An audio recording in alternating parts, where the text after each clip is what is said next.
Estamos de volta com o programa Ação Nacional. Estou falando hoje sobre o 8º Fórum Mundial da Água. Estou aqui com o secretário executivo do consórcio PCJ, Francisco Laos. Bom, eu deixei uma pergunta lá atrás, que é a questão da governança da água. A gente teve um problema aqui, principalmente no estado de São Paulo, me lembro que em 2016, se eu não me engano, 2014, 2016, que foi a questão da crise hídrica, que a gente teve problemas com isso aqui no estado de São Paulo. Enfim, tivemos que economizar. Mas isso foi um lado bom, né, Francisco? Porque eu acho que as pessoas, pelo menos, tomaram consciência que usar a água de qualquer forma, né, ela é prejudicial de todas as formas, sendo redundante na minha fala, né? Mas é real. As pessoas, simplesmente, a gente não tem essa consciência de que eu ligar lá a mangueira e ficar limpando na calçada, ficar lavando meu carro, né, o tempo todo, enfim. O chuveiro, enfim. Eu acho que, assim, nós, como população, a gente ainda falta muito ter essa consciência da importância da água na nossa vida. Moramos num Brasil, né, tropical, que se tem água, né, queira ou não queira, a gente perto de outros países, a gente é um paraíso, né? Sim, é sempre aquela conversa, governança, governabilidade. O arcabouço legal, institucional, as leis nossas das águas, são as melhores do mundo, né? O grande problema é implementá-las. É o que a gente diz, fazer a lei que pega, a lei que não pega, né? A Unesco, que esteve no nosso stand, a Unesco tem essa grande responsabilidade internacional de multiplicar sensibilizações. A Unesco está em parceria com o consórcio e nós vamos trabalhar espaços ecohídricos, que é um projeto forte que nós temos, e ecohidrologia, que a Unesco também trabalha. Então, na realidade, quando a gente fala ecohidrologia, pode ser um palavrão. Não recomendo ninguém pôr o nome de filhos nem netos. Mas, na realidade, o que é essa ecohidrologia? Essa ecohidrologia é o que você acabou de dizer, Júnior. É como as pessoas sentirem que em 2014 e 2015 elas não passaram sede, porque tinham muitos técnicos que já vinham há mais de 20 anos pensando que um dia isso poderia acontecer. Principalmente em 2000 foram anunciados os eventos climáticos extremos. Nós podemos ter toda a chuva num dia, como podemos ficar 6 meses sem nenhuma gota de água. Então, esse tipo de ação de 2014 e 2015, que foi a pior estiagem nos últimos 90 anos, mas isso foi para nós aqui. Gente, o pessoal lá do Nordeste e de outras partes do país estão hoje em crise hídrica. Estão hoje sem nenhuma gota de água nos seus açudes. E como que nós vamos fazer que essa gota de água se multiplique? Difundir as medidas de contingenciamento, que a gente chama, que é outro palavrão, contingenciamento. O que é isso? São medidas práticas. É você não deixar que essa gota de água vá embora. Você tem que reter ela, quer seja no seu jardim, numa cisterna, numa lagoa seca que você faça. Você tem que somar uma série de aprendizados para que você passe a ser um dos responsáveis para que crises não se repitam. Porque a crise leva a tudo de ruim. Ela leva problemas nas crises, nas produções, leva ao desemprego e leva a má qualidade de vida. Então, o compromisso com a água, que muitas pessoas só valorizaram quando ela faltou realmente, São Paulo teve pessoas que ficaram uma semana sem uma gota de água. A gente chegou a usar o sistema do volume morto, né? O tal do volume morto, todo né? Mundo, que na realidade consciência. O que era isso? Aí todo mundo soube o que era volume morto. Eu me lembro que quando o governador do estado saiu no ar, falou, fiquem tranquilos, que eu vou abastecê-los com água do volume morto, né? Aquilo foi um escândalo. Nós, técnicos, participamos, no dia seguinte já entramos informando nas redes de TV o seguinte, volume morto é água muito boa, é que fica abaixo das canalizações e os engenheiros chamam de morto porque só com bomba que eu posso chegar lá.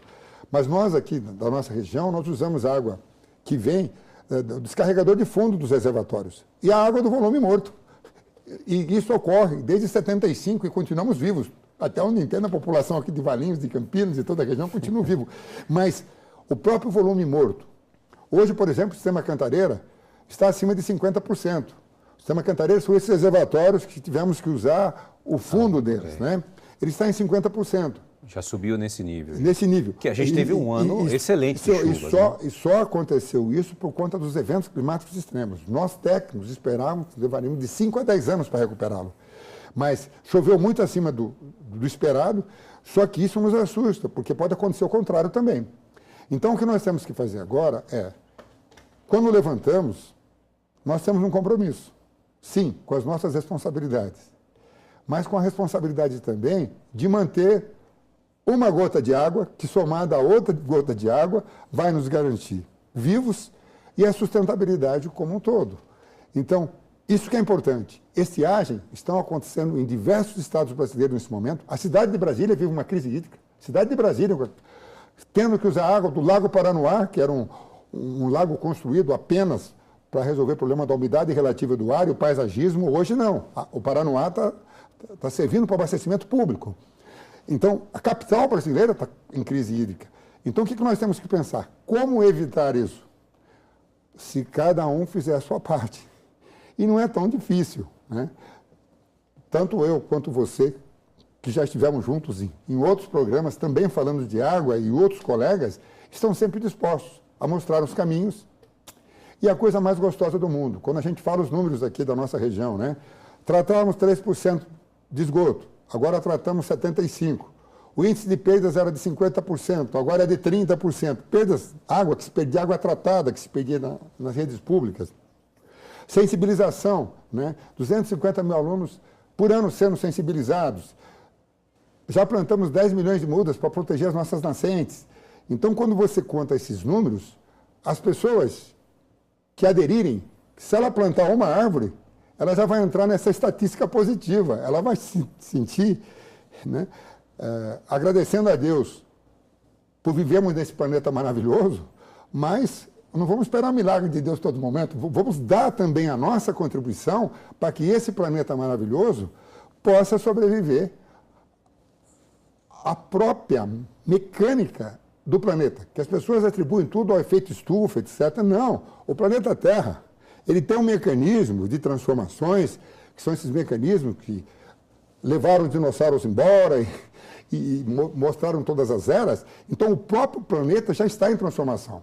Agora, se o homem ainda provoca esse efeito estufa, como a gente vê na China, as pessoas usando máscara, e ações assim, o que normalmente já é grave, será mais agravado. Se nós fizermos a lição de casa, poderemos viver com qualidade de vida e felizes. Porque quando você faz a lição de casa, não tem coisa melhor. Sim, ensinar as crianças e tudo mais. Você ensina as crianças, você vê os resultados, e aí você fala assim, puxa vida, eu sou capaz de mudar alguma coisa. E nós somos capazes de mudar muita coisa.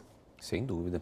Aliás, por falar nisso, incapaz de mudar muitas coisas, o senhor até citou que tem um site, projetos e demais.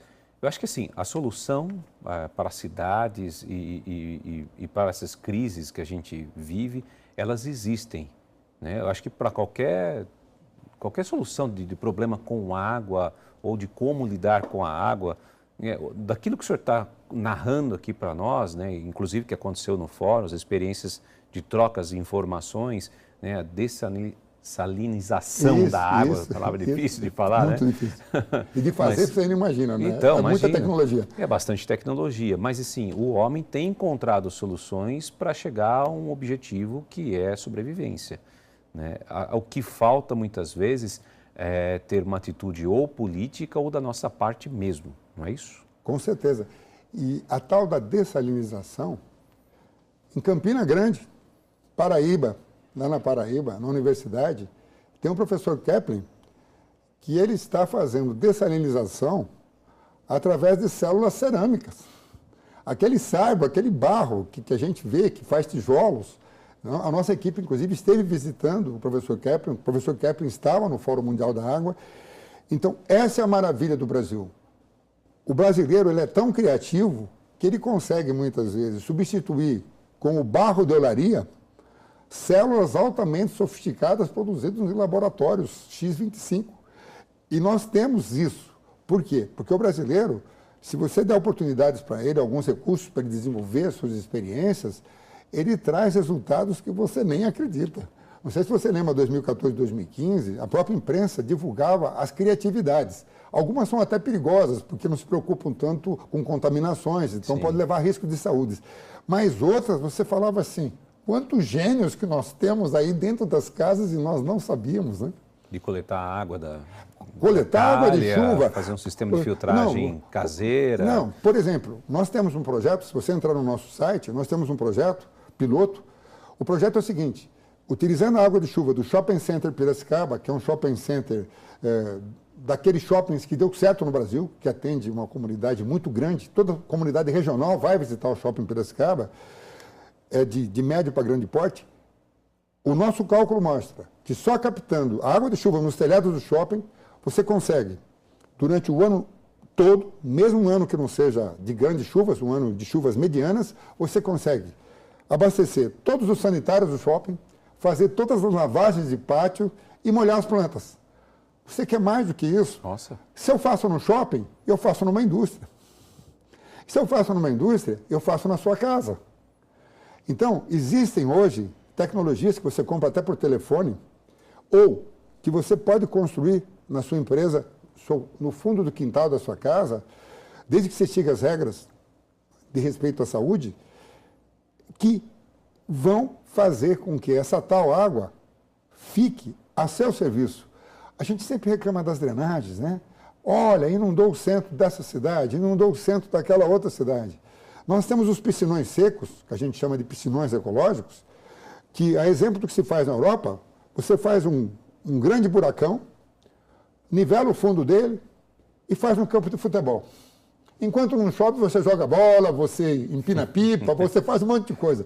Quando vem a chuva, todo mundo para casa porque enche de água. Só que esse encher de água tem várias conotações ou resultados positivos. Por exemplo, enchendo de água, essa água vai para onde? Realimentar as nascentes, vai para o subsolo. Essa água vai deixar de ir de uma maneira forte, abrupta, para o córrego, provocando inundações. O córrego não está preparado para receber toda aquela água de uma vez. Sim. Então, se você fizer esses piscinões ecológicos, que é um dos projetos que nós temos multiplicado esses piscinões ecológicos nos locais certos, não só onde acontece a inundação, você tem que começar bem antes. Desde que cai a primeira gota que vai contribuir para aquele ponto, tem uma praça ali, poxa, vamos fazer um espaço coletivo, né? Faz lá um talude bem simpático para ninguém escorregar e machucar o joelho, nem nada disso. E quando chegarem as chuvas, você deixa o espaço coletivo, né? Onde você vai passear com o seu cachorro, fazer tudo de bom, e vai deixar que a água tome conta. Na Espanha, por exemplo, na cidade de Valência, tinha o rio Júcar, ele cruzava o centro da cidade e inundava tudo. O que eles fizeram? Desviaram o rio. Só que quando chove, na Espanha é 4, 5 meses por ano, chove para valer, inunda de novo a calha do rio. Mas os meses que não ficam inundadas, sabe o que é a calha do rio, no centro da cidade de Valência? Local para as pessoas caminharem, jogarem tênis, jogarem vôlei, jogarem futebol. Tem até laranjeiras plantadas lá no centro. Então eu digo o seguinte, isso é você saber resolver um problema com uma solução proativa, que vai trazer resultados para todos. É o famoso ganha-ganha. Sem dúvida. Inteligência a gente tem para isso, com certeza. A gente vai para um rápido intervalo e volta já.